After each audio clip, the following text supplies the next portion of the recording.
If it's Monday, remembering the man known as the People's Pope, the 88-year-old pontiff passing away on this Easter Monday, and the world's 1.5 billion Catholics now reflecting on his legacy and the church's future. Plus, President Trump's deportation plans on pause as the Supreme Court temporarily halts the administration's efforts to remove certain Venezuelan migrants and alleged gang members under the Alien Enemies Act.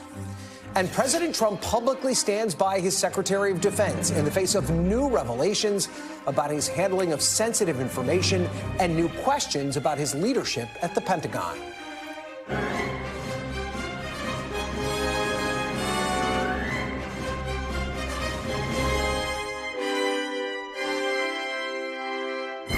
Hi there. Welcome to Meet the Press Now. I'm Ryan Nobles. We're going to get to all that breaking news on the Pope and the busy day in politics coming up. But first, we're going to begin with another rough day on the stock market.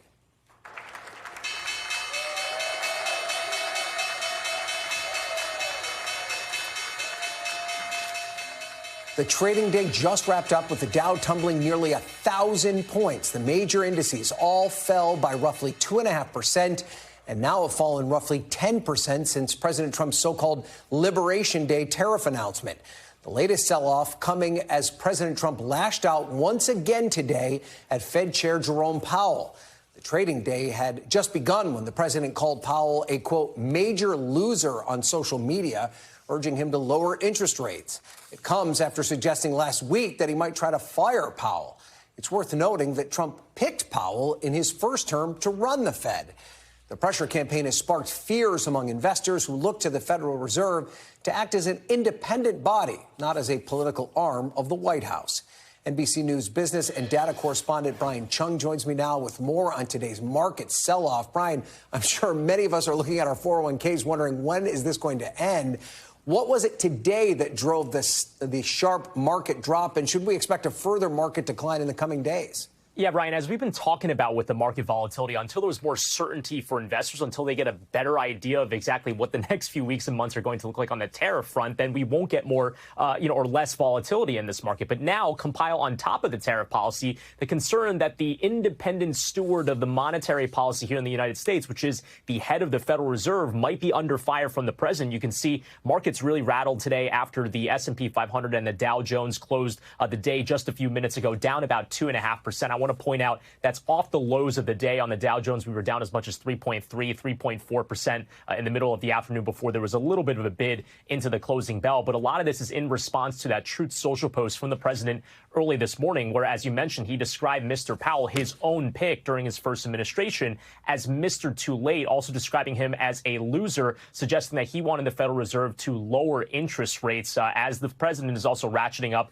this tariff war on not just China, but other countries around the world, again, trying to get onto the phone to try to broker deals individually with or even more than 70 countries. So, again, the uncertainty is still out there. Investors clearly don't like it, and neither do people with 401ks that are watching the red across the screen, Ryan.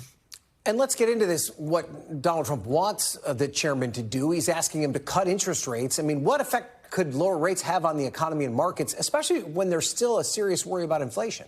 Yeah, well, I mean, look, this is certainly a situation where the Federal Reserve had actually already been in the process of cutting interest rates last year in response to positive progress on inflation. But yeah, you do have this worry that this could really put the Federal Reserve in a difficult bind, because as the president is asking them to lower interest rates, there's also this concern that the tariff policy that's been put in place by the White House would potentially exacerbate inflation. If you're lowering interest rates into an environment where inflation goes up, you can even make inflation go up even higher as a result of that easier monetary policy. But without getting into the Econ 101, all you need to know is that this pressure that the president has placed on Jerome Powell, it's nothing new. We saw this in 2018 and 2019 as well, when the president at the time during his first administration was ratcheting up his trade war with China. In that time, he was also jawboning the Fed. 2018, he described the Federal Reserve chairman as having no touch. He can't putt. He compared him to a golfer. In 2019, he described the Fed chair as a stubborn child. So the Fed chair is used to this type of rhetoric here. I think the question is, does he get tilted into lowering interest rates more quickly than he would have otherwise done so? That did happen in 2019. You wonder if that happens again this time as well. All right, Brian Chung, thank you for that update. We appreciate you leading us off. And we're going to turn now to the sad news from the Vatican as we remember the life and legacy of Pope Francis, who died early today at the age of 88. This afternoon, the Vatican announced his cause of death was a stroke and irreversible heart failure. Massive crowds today filling St. Peter's Square, paying their respects to the late pontiff. Papal funeral rites are now underway this afternoon, Cardinal Kevin Farrell presided over a ceremony placing Pope Francis's body in his coffin. After a long bout with pneumonia earlier this year, Pope Francis participated in ceremonies throughout Holy Week, including a surprise appearance yesterday, greeting worshipers at the Vatican on Easter Sunday. He also met with Vice President J.D. Vance and his family in a private ceremony. As condolences and remembrance pour in from around the globe for the first Jesuit pope and the first pope from the Americas, President Trump posting on social media just moments ago that he will be attending the Pope's funeral. We heard from him this morning at the White House Easter egg roll. I just signed an executive order putting the flags of our country, all of them, all federal flags and state flags, at half-mast in honor of Pope Francis. So he was a good man, worked hard, he loved the world, and it's an honor to do that. Now, compassion for the poor and marginalized communities, especially migrants, were a hallmark of Francis's papacy. In his final statement delivered yesterday on Easter Sunday, Pope Francis wrote, "On this day, I would like all of us to hope anew and to revive our trust in others, including those who are different than ourselves or who come from distant lands, bringing unfamiliar customs, ways of life, and ideas." NBC's Ann Thompson covers the Catholic Church and followed this report on Pope Francis's legacy. This morning's sadness that Pope Francis' papacy has come to an end. The 88-year-old passing away early this morning after an extended illness, but just one day after a surprise appearance on Easter Sunday. Francis was the people's pope, reaching out, embracing, including the sick, the poor, the forgotten, pushing himself even as he became visibly frail, needing a cane and a wheelchair. Austin Ivory co-authored a book with Francis. For him, being Pope is all in, and that means encountering people. He's performing the gospel, and without that, for him, there's no 20% papacy for him. In more than a decade as Pope, Francis moved the Catholic Church away from the culture wars and back to its original mission of love and mercy, throwing open the doors of the Church to all.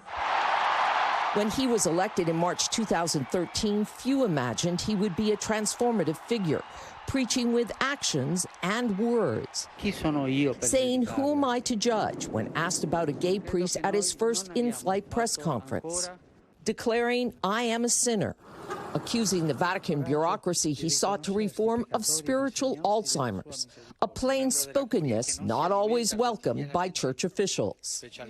A dramatic shift in style from his predecessor, Benedict XVI, who lived just steps away. If any one word can define the papacy of Francis, is that it was very polarizing within the church, particularly because for 10 years of that papacy, former Pope Benedict was still alive. The son of Italian immigrants, Francis was born Jorge Mario Bergoglio in Buenos Aires, Argentina.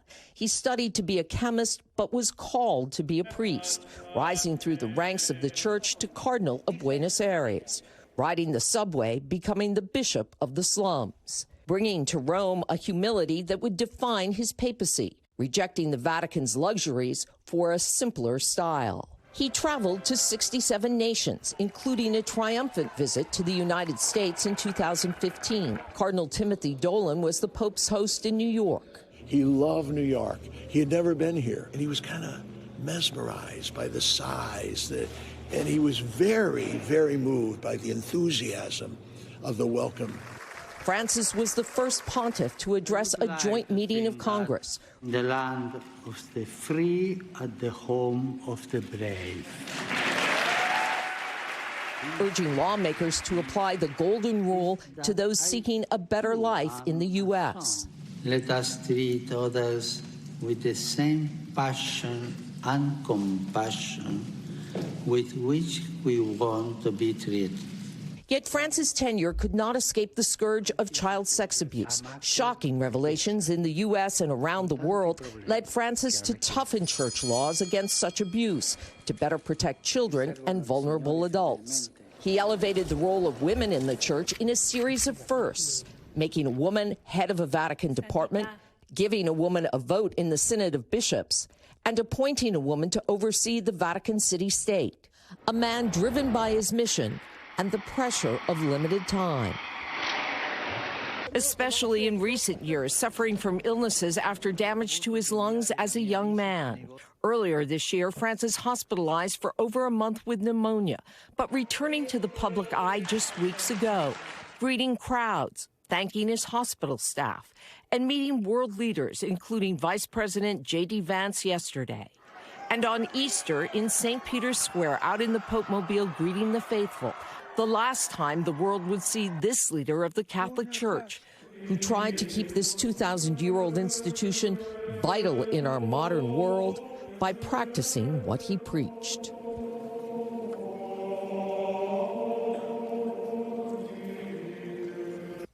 And thanks to Ann Thompson for that report. Joining me now live from Vatican City is my NBC News colleague, Molly Hunter. So, Molly, you are on the ground in the Vatican. What is the mood there in St. Peter's Square? We are right at the Vatican. You can see it behind me, right in the middle of St. Peter's Square. And I got here this afternoon, Ryan, and we came out here to speak with people. And you had people in tears. You had people who just wanted to be around other Catholics. You had people who were here on Easter vacation with their families who came because they were curious. And it was incredibly moving. It was incredibly respectful. At 7:30 was the recitation of the Holy Rosary, Ryan.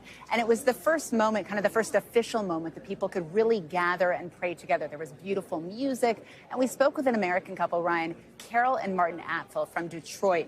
And they had come last week. They had come to the Easter services yesterday. They were right up. They showed me a video. They were right up next to Pope Francis when he came out into the crowds on his Pope Mobile yesterday. And they found it so moving. And then this morning, they said they had an apartment just off St. Peter's Square. They heard the bells ringing. They ran out. They came to the square just because they wanted to be around other people. So I think we're going to see this square. It's 10:10 tonight, 10:10 at night, Ryan. I think we're going to see this square pretty full all night long. And so this begins somewhat of a lengthy process as we move from one pope to the next, but we still need to honor Pope Francis's life. What happens next in terms of his funeral? That's right. So right now it's all a little bit of speculation in that we don't know the exact date. So traditionally, and I think we have a graphic to show our audience right here. Traditionally, the funeral is about 4 to 6 days after the death. So sometime this week. And then the conclave, the election of the next pope, will be about 15 to 20 days. And that could last as long as it takes to vote, usually around 2 to 3 days. Now, what's happening immediately, Ryan, is tomorrow, as the cardinals from around the world start to descend on Vatican City, the first meeting of cardinals will happen tomorrow. It's not necessarily part of the general congregations, which will lead up to the conclave, but it's one of the first meetings where plans will start to be set. And we may learn when exactly his body and his coffin may lie in state here in St. Peter's Basilica, and when exactly the funeral will be, Ryan. And of course, we've seen reaction and remembrance pour in from around the globe. The Pope obviously had a robust global presence. We heard him speak out against the treatment of migrants, the war in Ukraine, and the war in Gaza. What are we hearing now from world leaders? Well, Ryan, we actually minutes ago just saw a post by President Trump that he and Melania will be going to the funeral of Pope Francis in Rome. We look forward to being there. He just posted minutes ago on Truth Social. But of course, as you mentioned, we did see statements from leaders across the globe. Former President Biden, who of course had met Pope Francis multiple times, said Pope Francis will be remembered as one of the most consequential leaders of our time, and I am better for having known him. President Zelensky, Ukrainian President Zelensky, Ryan, posted earlier today, he knew how to give hope, ease suffering through prayer, and foster unity. He prayed for peace in Ukraine and for Ukrainians. And from his native Argentinian president, wrote earlier today, it is with profound sorrow that I learned the sad morning that Pope Francis, Jorge Bergoglio, of course his name before Pope Francis, passed away today and is now resting in peace. And that is a very small sampling of a very, very long global list, Ryan. Okay, and more to come, I'm sure. Molly Hunter, thank you for that report live from Vatican City. We appreciate it. And following a period of mourning, the College of Cardinals will convene in the Sistine Chapel to begin the highly secretive process of selecting a new pope. NBC News chief international correspondent Keir Simmons has a live look, or just has a look, I should say, inside the papal conclave. The customs of the Catholic Church are clear and carefully orchestrated. Once the period of mourning is done, the centuries-old tradition to elect a new pope, known as the conclave and shrouded in secrecy, gets underway. Over the next 2 weeks, cardinals under the age of 80 from across the globe will descend on Vatican City, holding a series of formal meetings known as general congregations, and more informal, direct conversations too. Keep in mind that cardinals are human beings, they're political animals as well. They will be meeting in various places. You know, Cardinal X will say to Cardinal Y, I've been talking about this to Cardinal Z, let's go have a pizza. It all comes down to the voting. The process so fascinating, so mysterious, it's been recreated in the blockbuster hit Conclave. We're about to choose the most famous man in the world. And 1.25 billion souls watching. The word conclave comes from Latin, meaning locked, with a key. The cardinals are sealed inside the Sistine Chapel, as Michelangelo's frescoes bear witness. No phones, no electronics of any kind, not even any notes. After day one, there are 4 rounds of secret ballots every day, until one name receives a 2/3 majority. Back in 2013, Francis was elected after just 2 days. And this year, the list swirling of likely contenders who may be pontiff material spans the globe from Asia to Africa to the Holy Land to Europe and Canada. Will the next pope be someone close to Francis, set to continue his legacy, or a more conservative voice set on pulling back Francis's progressive agenda? Also, age is very important. The Vatican is a very strange place because someone who is 65 or 70 is considered too young. Very few cardinals want another papacy that lasts another 30 years. As the secret voting continues, the cardinals burn the ballots twice a day, and the masses outside await the smoke.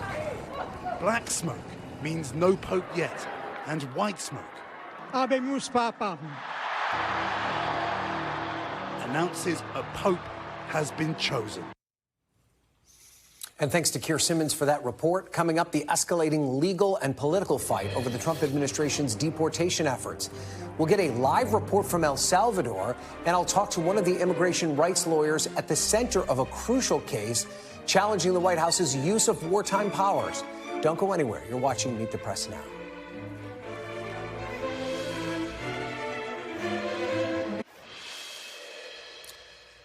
Welcome back. Turning now to the latest fight between the Trump administration and the courts over the president's immigration crackdown.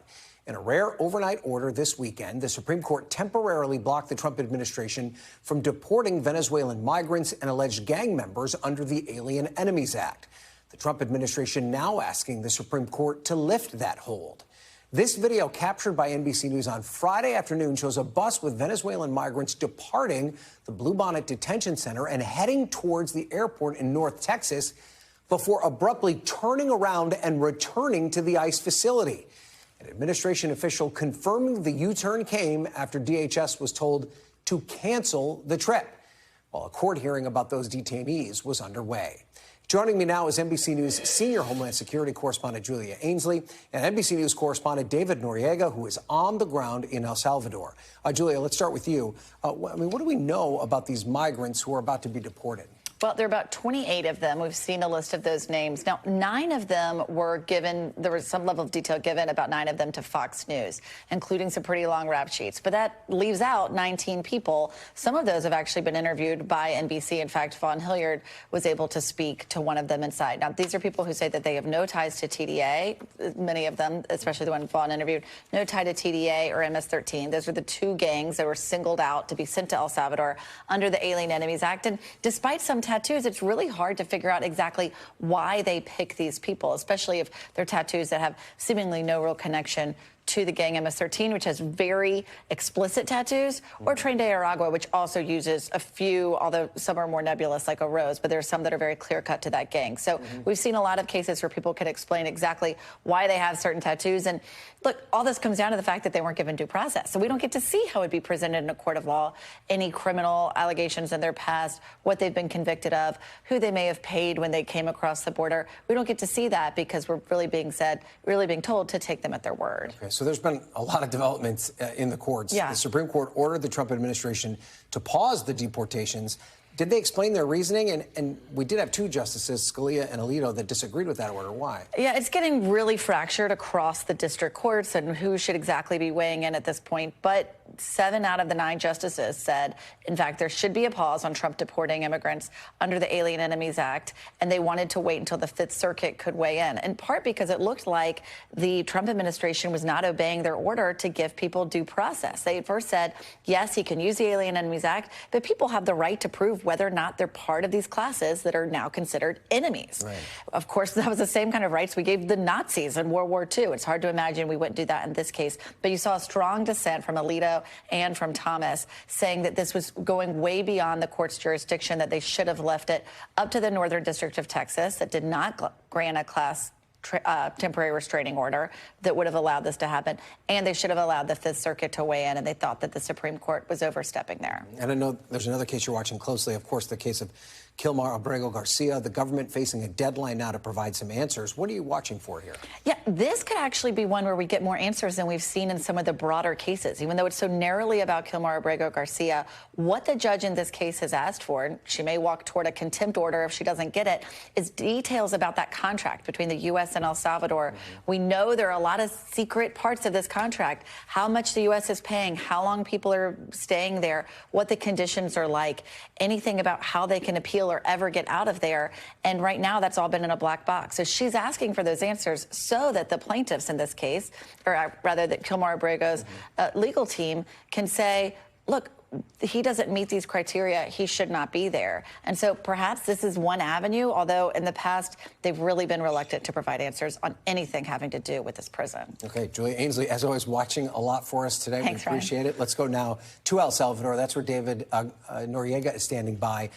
You're in El Salvador, David. That's where Kilmar Abrego Garcia and others are being held. What are you hearing on the ground there? Well, Ryan, it depends on who you ask. I've spent the day talking to a number of different sorts of people here, including some ordinary Salvadorans whom I've been asking about, the Bukele government generally, but also these deportations from the United States. Generally speaking, the Bukele government here is extremely popular because of the advances that he's made, the progress that he's made in the security situation. This is a country that was previously really riven by gang violence, and that gang violence has significantly subsided. At the same time, people are extremely wary of criticizing the government because a lot of people have been swept up in this very wide-ranging crackdown on the gangs, which even President Bukele himself has admitted has swept up some innocent people who are now in the prisons. Now, also, Ryan, I should point out that there are 4 U.S. Democratic lawmakers on the ground in El Salvador here today who said they are here to put pressure on both the Trump and Bukele governments to release Kilmar Abrego Garcia, or at minimum to establish access between Kilmar Abrego Garcia and his family or his counsel. They have not achieved those goals, Ryan, but they also say that they are here for media and political reasons, to keep public attention on this case. That, they say, is something that they have achieved. I interviewed one of those congressmen here in El Salvador this morning, Maxwell Frost from Florida. He's the youngest congressman currently, and this is what he had to say. Take a listen. It is important that we draw the line here and that we come here to ensure that we keep this added pressure on the Trump administration to bring Kilmar back to the United States so he can go through due process. This is on behalf of my constituents. I'm not the type of legislator to wait till something gets to the point where it's so bad we can't do anything about it. Now's the chance. Now's the time to take a stand and say this is not right. Ryan, the response from Republicans to this has been pretty mocking. They think that this is politically a winning issue for them. They say that it's good for them to have Democratic lawmakers visiting El Salvador and, in their view, advocating for people that they describe as violent criminals and gang members. In fact, the National Republican Congressional Committee offered to foot the bill for any future trips by Democratic lawmakers to El Salvador. Ryan. Okay, David Noriega on the ground for us in El Salvador. David, thank you for that report. And joining me now is Lee Gallant. He is the deputy director of the ACLU Immigrants' Rights Project. He's also representing the ACLU as it challenges the Trump administration over its use of the Alien Enemies Act. Lee, thank you for joining me. The government is now asking the Supreme Court to dissolve its pause and allow the lower courts to weigh in. If the Supreme Court does grant that request, what are your next steps? So we'll go back to the lower courts and ask for an injunction. The one thing we cannot have happen is more people be sent to this Salvadoran prison, one of the most brutal in the world, potentially spend the rest of their lives there, never having had their day in court, never having had due process. So we hope the court doesn't dissolve the injunction, but if it does, we will ask the lower courts to put the injunction back in place while the case goes forward. And what has it been like? What are you hearing from these migrants in the Bluebonnet facility who it seemed like they were about to be deported? Yeah, I mean, they were minutes, hours away from being deported, but for the Supreme Court stepping in. They are obviously scared and anxious. They are not really sure what's going on. They weren't sure what was going on. They were being asked to sign pieces of paper in English, not telling them anything about how to contest what was going on. A lot of them were then loaded onto buses, as NBC reported, on their way to the airport. They are extremely scared. They know that they're still in danger, and we're going to keep fighting for them in court. And it seems as though these Trump administration prosecutors are using various ways to interpret what the court is telling them to do under the Alien Enemies Act. Right. They are pointing to the fact that the Supreme Court has said that they can go ahead with these deportations as long as the individuals are given what they call reasonable time to challenge their deportation. I mean, do you have a very different opinion of what reasonable time means than what some of these Trump administration lawyers do? Oh, absolutely. So the Supreme Court could not have been clear. It not only said reasonable notice, but notice that's sufficient to actually let them go into court and contest what's going on. The administration turns around and then gives them 24 hours or less with an English-only form that doesn't tell them they have the right to contest what's going on, much less how to do it, much less how much time. Under no conceivable interpretation of what the Supreme Court did can that be valid. And I think what's telling is that the administration went into various courts around the country in our cases and just said, we're going to, quote unquote, give a reasonable amount of time, never telling the courts that it would be 24 hours or less directly, and never giving them the actual forms. Only once did they admit it could be 24 hours. And after that, they just kept saying reasonable and never showing the forms. This is an unbelievable situation where the government, the United States government, is trying to evade any court review. If they actually think what they're doing is lawful, then they should have no problem letting a court review it. And I want to read something that White House Press Secretary Caroline Leavitt posted on X after that Supreme Court ruling. She said, "We are confident we will ultimately prevail against the onslaught of meritless litigation brought by radical activists who care more about the rights of these terrorist aliens than those of the American people." What is your response to that? And is it important for the American people to understand who's entitled to due process in this country and why it's important? Yeah, you're absolutely right to ask that question. I mean, this affects all of us if there's not due process. Anybody could then be picked up. I mean, a lot of these men, as many as we've been able to sort of talk to, have strongly contested that they're gang members. And so the government is saying, well, we want to unilaterally allege that they're gang members and not giving them any hearing and then send them to a Salvador prison where they could spend the rest of their life. And on top of that, the administration is saying, even if we make a mistake in sending someone there, we won't get them back out. Once due process is gone for some people, it can be eliminated for everyone, and anybody could end up in that Salvadoran prison by mistake. So this is a very dangerous principle the administration's pushing.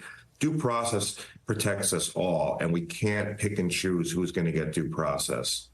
How concerned are you that the courts will be able to rein in the administration's deportation agenda and then ensure that the administration policies are legal and constitutional? Do the courts have enough power here to stop this, especially because it seems as though the administration is moving so quickly in deporting many of these people? And as we've already seen, once they're deported, it's very difficult for them to get that due process that you're trying to find for them. Right. Well, you're absolutely right. I mean, so we have said we're prepared to spend every night, all night, filing cases around the country if that's what's necessary. We hope it's ultimately not necessary, but I think the courts are going to stand up to this. I think, regardless of partisanship, and the federal courts are very, very serious.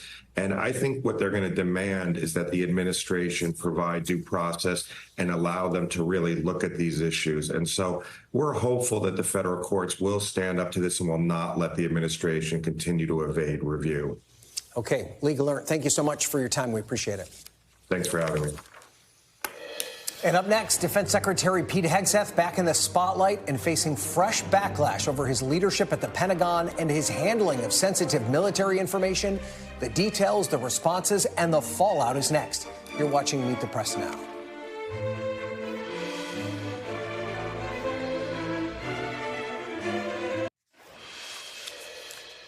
Welcome back. We do have some breaking news at this hour. The House Oversight Committee is renewing its criminal referral for former New York Governor Andrew Cuomo, accusing him of making false statements to the Select Subcommittee on the coronavirus pandemic about New York State's response to COVID in nursing homes.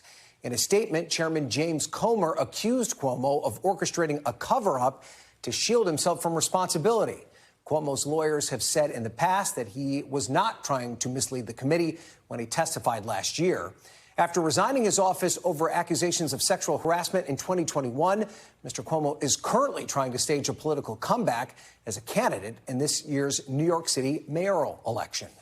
And turning now to Defense Secretary Pete Hegseth playing defense amid a scathing new op-ed from his former chief spokesman that the Pentagon is, quote, in disarray under Hegseth's leadership. It comes as sources confirm to NBC News of a second instance where Hegseth shared sensitive information about U.S. military operations in Yemen, this time in a signal chat that included his wife and brother. Last month, it became public that Hegseth also shared highly sensitive operational details about that strike in a chat with top administration officials and the editor-in-chief of The Atlantic.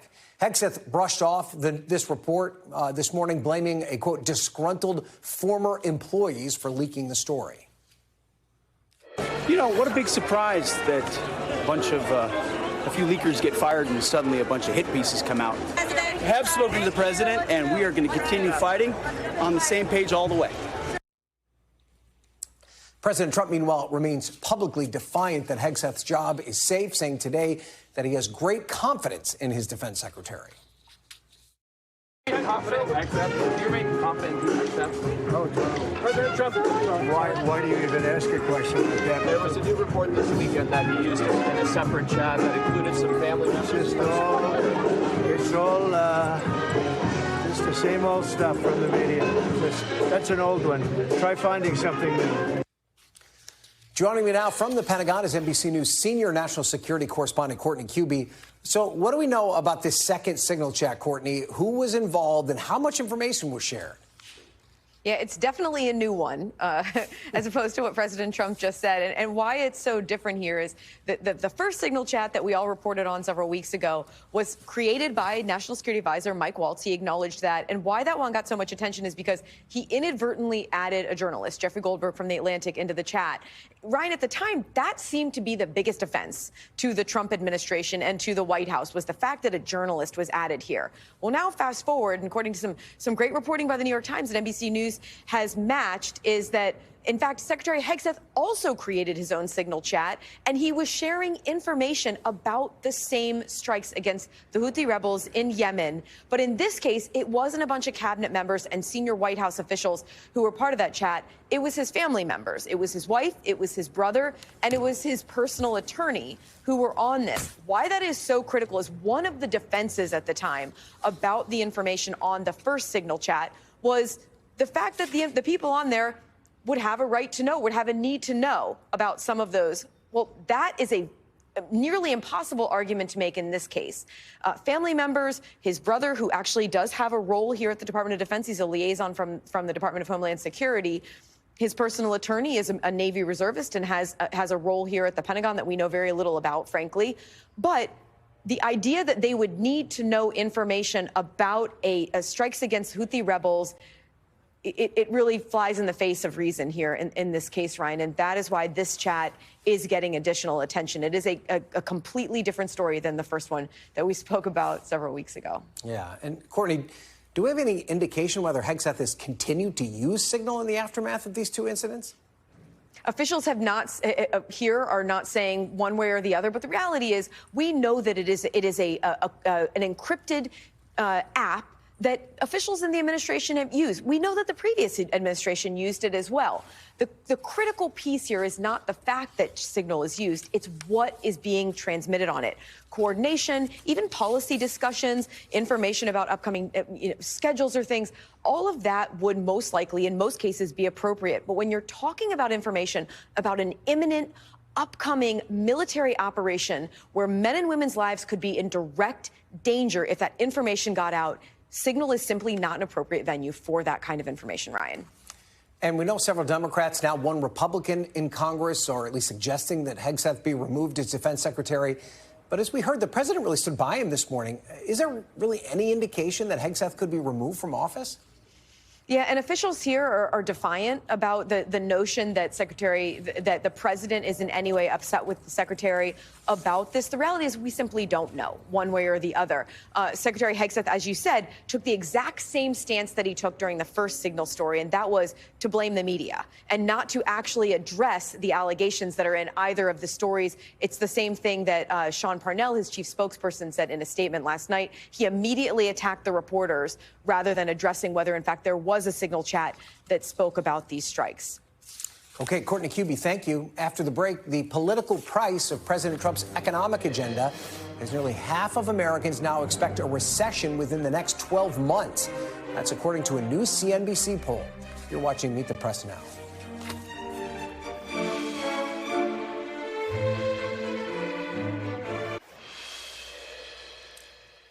Welcome back. And as we noted at the top of the hour, markets took a dive today as President Trump continues to put pressure on the Federal Reserve to cut interest rates. Markets have now fallen 10% since the president announced his sweeping tariffs on April 2nd, with the Dow tumbling nearly 1,000 points today alone. The latest CNBC All-America Economic Survey finds the president's tariff policy is not popular, with most believing the tariffs will hurt jobs and will be worse for inflation. According to the survey, 49% say the across-the-board tariffs are just a bad idea, and just 35% say it's a good idea. Joining me now with more insight on that poll is CNBC senior economics reporter Steve Leisman. So, Steve, break down these numbers on tariff disapproval. Who's the most displeased with the president's tariff policy right now? Well, Democrats really dislike them, but also they're joined with a net negative by independents as well. It's also perhaps of note that while about 90% of the GOP approves of President Trump overall, their approval of tariffs is about 70%. And when we ask things like, does it hurt everyday workers? Does it hurt prices? They also tend to be higher in the net negative on that issue. Obviously, it's driven on a partisan basis, but if you look at the way independents are, it's actually a bipartisan issue, with even some Republicans joining in.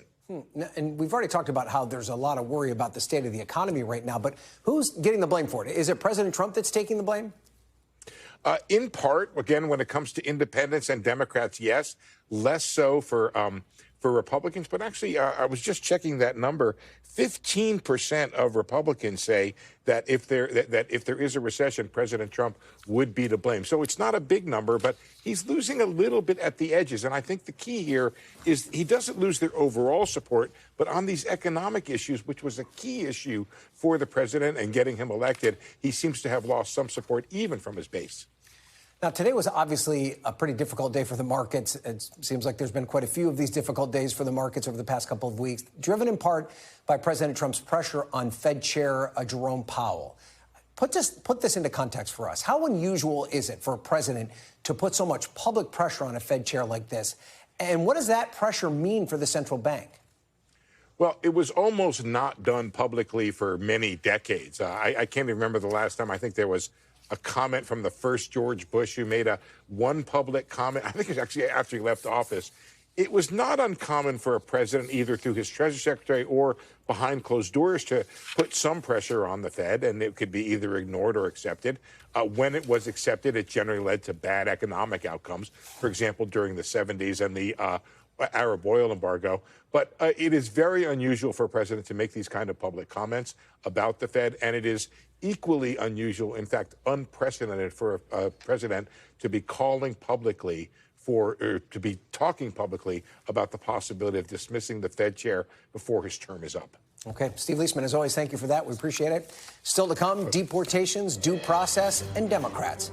The president's immigration agenda has opened up a rift inside the Democratic Party over its messaging on the issue. The panel is next. You're watching Meet the Press Now.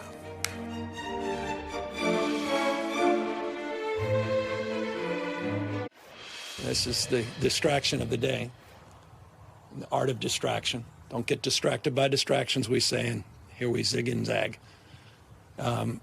This is the debate they want. This is their 80-20 issue as they've described it. Welcome back. That was California Governor Gavin Newsom warning Democrats against giving too much attention to the case of Kilmar Abrego Garcia, the Maryland father and alleged gang member that the Justice Department says was mistakenly deported to El Salvador without due process.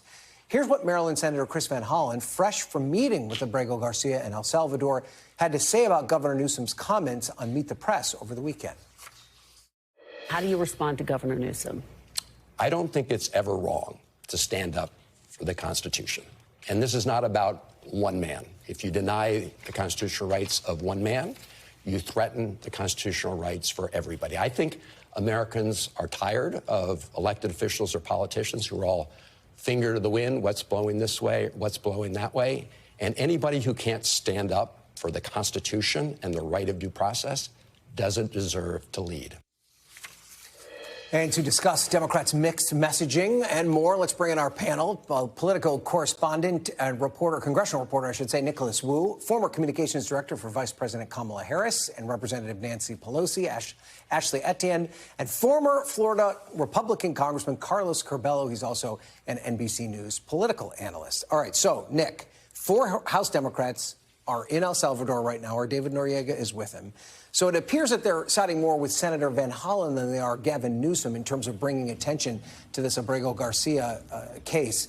What does your reporting say about how Democrats are dealing with this from a messaging perspective? I find the messaging really interesting. I interviewed Congresswoman Ansari, one of that group of 4 who's there this morning. And, she and other Democrats have been really careful to talk about this case in the lens of, like, the constitutional argument, the due process argument. And in doing so, this allows them to kind of sidestep the thornier immigration issues that we saw Trump hammer Democrats over last election, and as we're seeing the White House ramp up right now with this very inflammatory rhetoric about him being an alleged gang member, part of a terrorist organization, and so on. And so the question is, which will resonate with voters more? I mean, I'm sure they've seen the polling, though, right? That the issue where Democrats resonate is on the economy. Are any of them concerned that by talking about this case, they're not talking about the economy right now? I mean, Democrats I've talked to are pretty confident that they can, talk about multiple things at the same time. But I think that is part of why we see such a narrow argument from Democrats about this case. They're trying to keep it on more favorable territory to them rather than, getting bogged down in other arguments. Well, so actually, Democrats may want it to be a narrow argument, but Donald Trump's not probably going to allow it to be a narrow argument. Is this smart for them to continue hammering this particular issue? Absolutely. I mean, when I ran the opposition for Pelosi when Donald Trump was first elected, we leaned into the threats to American democracy, how he's threatening our national security, and people at the time said, Democrats should focus on the economy. But the reality is we've got to expand the audience of people that we're talking to. The economy will work for some, but the issues of national security, what Hegseth is doing, the blunders from Hegseth, what the president's doing, a lack of the president's action to make the world less safe, actually has resonance with some disaffected Republicans, some national security hawks on the Republican side. So what the party has to continue to do is build out the narrative, explain to the American people why it actually matters that the president is violating due process, why it actually matters to them that the president is operating above the law and is flouting the law. That's what we really have to do. But you have to continue to expand and hit Donald Trump on all these fronts. He's not David. We're not Goliath. It's not going to be one stone. You're going to have to hammer him on everything. And reality is those messages have resonance with different audiences, and we need to be speaking to as many of them as we can. But, Carlos, do Democrats get themselves into kind of a corner here where they start this long argument about constitutional powers and due process, and this is not the way it should work, and then Donald Trump just says he's a gang member? Is that why it's hard for them to break through on this issue? At least for right now, I believe immigration is a dead end for Democrats. The country is still behind the president and the administration on immigration, despite the fact that there have been controversies, excesses. But there's a perception, I think accurate, that there were excesses and incompetence and mishandling on part of the Biden administration. So that's why I think the country's willing to be more patient and give the administration more leeway on this immigration issue. When it comes to the economy, there is no such patience. Americans are anxious. It's an issue that divides Republicans. We know that on this tariff issue, congressional Republicans are not happy with the administration. On immigration, Republicans are together. They're united. It's the party's greatest strength right now. I think Gavin Newsom is making a lot of sense. And that doesn't mean you ignore this issue, but the focus for Democrats should be on the greatest weakness for Republicans right now, which happens to be the economy. And I don't disagree with the congressman. I think we don't talk about it in the context of immigration. You talk about it in the context of the president sort of operating above the law and his total disregard for the law, the Supreme Court, and courts underneath it. That has resonance with Republicans, and those, especially some of those that are feeling like there's a little buyer's remorse right now. And Nick, to your point, I want to put up what Brian Schatz, the senator from Hawaii, said about this. He said treating due process as an immigration issue is morally and strategically bankrupt. It doesn't mean we stop talking about Trump ruining the economy, but my goodness, a competent movement can make 2 points at once, so let's try. I guess the question here, though, Nick, is the Democratic movement right now a competent movement? Is that part of their problem? Well, I think part of the question for Democrats right now is how they do break through as the minority party in the House and Senate. They have no power over policy making. Democrats are saying this week they're trying to launch a week that's focused on low prices and the economy. But of course, as with many things during the Trump years, the news has overtaken them. And so instead, the Abrego Garcia story is perhaps the biggest one right now. Yeah. Sorry, let's talk about how the news cycle seems to decide what Democrats have to talk about, because we have this new development with Secretary Pete Hegseth, who is, of course, embroiled in another scandal related to his use of the app Signal. This is what White House Press Secretary Caroline Leavitt had to say about Hegseth this morning. The president stands strongly behind Secretary Hegseth, who is doing a phenomenal job leading the Pentagon. And this is what happens when the entire Pentagon is working against you and working against the monumental change that you are trying to implement. So, Carlos, she's suggesting that the entire Pentagon is working against the defense secretary. How can you then sell this message that things are going well if that's what's happening, if that's exactly what's happening there? Yeah, Ryan, look, obviously there's some very serious issues about how this information is being shared. I mean, I don't think there's a whole lot of people out there defending the secretary's decision to put this information other than the president, on private chats. The president's defending him. He's standing with them, but not necessarily defending his actions. But again, we're living in such noisy times. I mean, these are not issues that affect people's everyday lives. That doesn't mean they're not important, but as the Biden administration learned, at the end of the day, what people care about is what they face every day in their daily lives. Is it grocery prices? Is it trying to get a mortgage? Is it the cost of other goods? That is what matters. And I think Democrats get very easily distracted. They want to talk about process. They want to talk about our institutions, all very important things, but things that most people cannot relate to or don't have time to think about. Do you agree? Well, here's the thing. Again, I ran the opposition for Pelosi. We ran 23 investigations into the Trump administration. 6 cabinet secretaries resigned in scandal. what the Democrats have to do is, again, continue to build this narrative. Hegseth is part of the narrative we need to be pushing about the incompetency of this administration and how it's actually threatening our national security. And so where I disagree with the congressman, what I found to be helpful is some of this stuff right now you're not really playing to voters out in the country. Economy, definitely. Some of this stuff you want to get rid of the incompetency in the interest of protecting our troops, protecting our national security, and I think that's where Hegseth falls. And if you can get rid of as many of these incompetent cabinet secretaries as we possibly can, that's a win for Democrats, and it continues to build the narrative about Trump. And we only have about 30 seconds here, Nick. The difference between then and now is that Trump's standing by these folks when he didn't necessarily do that the last time around.